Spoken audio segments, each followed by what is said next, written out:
Hey Polar Warriors, welcome back to another Bipolar Warrior video. Thanks for being here with me. The thing that I want to talk about today is what's called the emotional drive-by.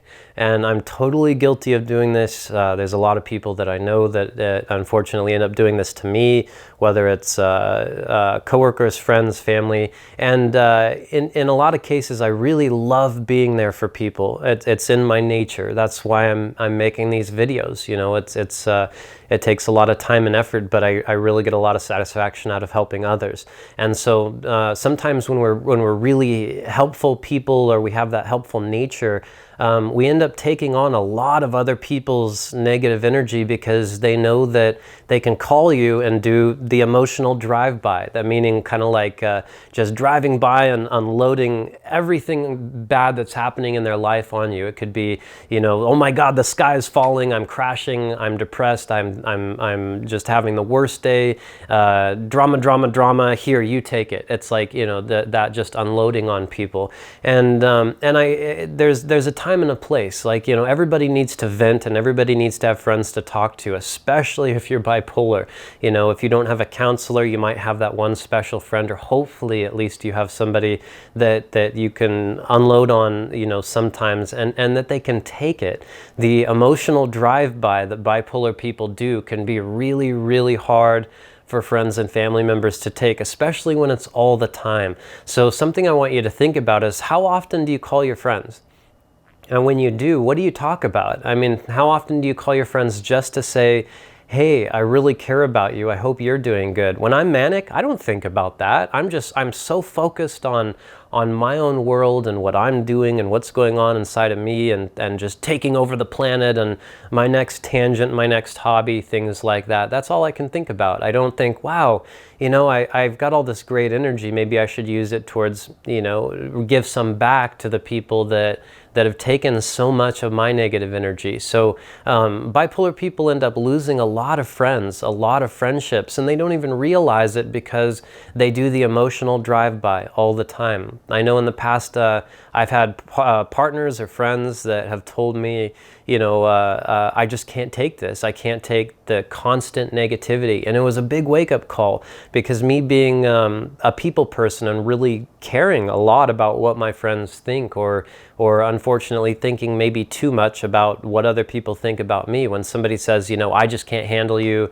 you know, I can't handle this bipolar thing, it's too much. It's hard to hear that. I mean, it hurts and it's disappointing, and at the same time it makes me go, wow, I ended up unloading too much on this person, and they can't handle it. So you need to find a balance.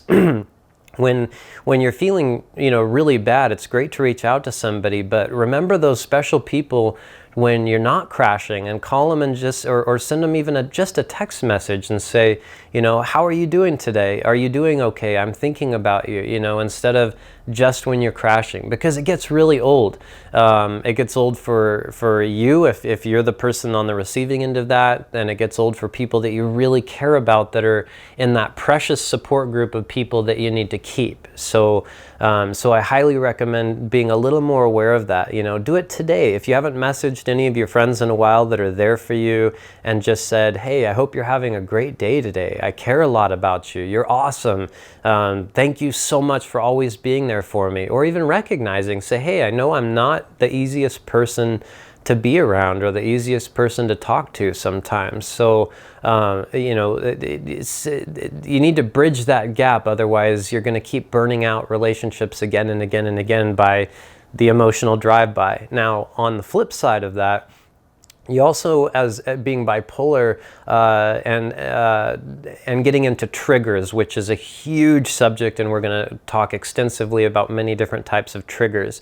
And triggers are basically things kind of like post-traumatic stress, like a soldier in war that hears loud noises and comes back and is traumatized by watching a fireworks show. Basically, you know, something that triggers off a sensation or memory, or something that is a shortcut to that crash, or a shortcut to mania. Triggers can trigger both the negative and the manic side of both of us. So basically, if if you have people in your life that are constantly doing the emotional drive-by on you, as a bipolar person, you need to protect yourself from that. When you're manic, at least for me, on my journey, I've found that when I'm manic, I just want to take it all in. I just want to help everybody. I want to be there for everyone and save everyone and be their superhero, and that's, it causes, I exert so much energy doing that it causes me to crash way harder. So you need to protect yourself from people that give you the emotional drive-by. If you have toxic people in your life that call you and the only time they reach out to you is when they're crashing, that's probably not a good balanced friendship. And it's worth saying something, to say, hey, it gets really hard with my struggles, and be kind to them. Always be kind, because you never know what somebody else is going through. But saying, with all the struggles I go through, I just can't handle this right now, or I can't handle taking on so much negativity, or hey, can you give me a call every once in a while just to see how I'm doing, instead of talking about how horrible life is, and help remind friends to not do the emotional drive-by, because it's not fun. It's not fun to be on the receiving end of that. And just think about that. I know a lot of people that are bipolar, they go through a lot of jobs, a lot of relationships, and a lot of friends. I'm not innocent to that myself. And a lot of the times I can trace it back to people that just can't handle my emotional drive-bys, when I just drive by and unload all my shit.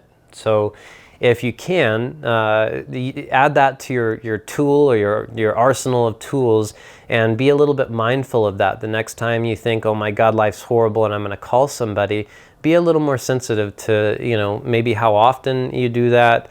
Maybe not choose the same person every time. Expand your group, so you have more than just one or two people to talk to.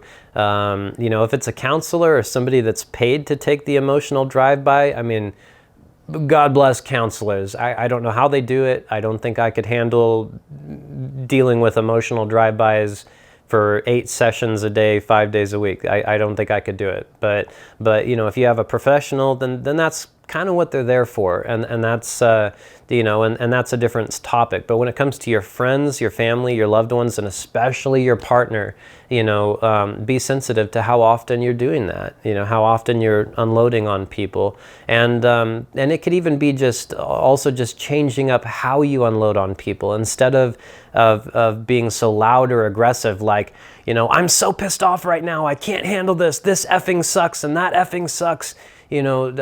Just try a different approach. Just say, hey, I'm really struggling right now, and I called because I need help. And it could be hard to do that. I mean, if you're really upset, maybe wait a little while before making that phone call. Take a few deep breaths. Use some of the other tools that we're going to post on this channel to bring yourself back to the present moment, and stop focusing on the negative for just long enough to recenter yourself, and then call and reach out for help. Just be aware, because it gets really old, and it can be really taxing on people to deal with that kind of negativity, or that kind of intensity of negativity that can come from bipolar people a lot. So I hope that helps, at least just to cultivate a little bit more awareness of how you interact with your friends or people that you care about. And our support groups are everything. For some people, that's what keeps them alive. So you need to treasure that like you would your own life. Treasure these people. Make an effort, even if you have to set a reminder or a timer in your phone, to say once a week, message these, few people, and just say, I love you, I'm thinking about you, I care, whatever it takes. But be mindful of that, because losing, somebody that you really care about, that supports you, because they just can't handle the emotional drive-by anymore, is it's rough. It's rough on you, and it's rough on them. So it's preventable. Think about that. Hope that helped, and thanks for watching. I hope all of you Polar Warriors have an amazing week. Create a good week for yourself, and come back for the next video.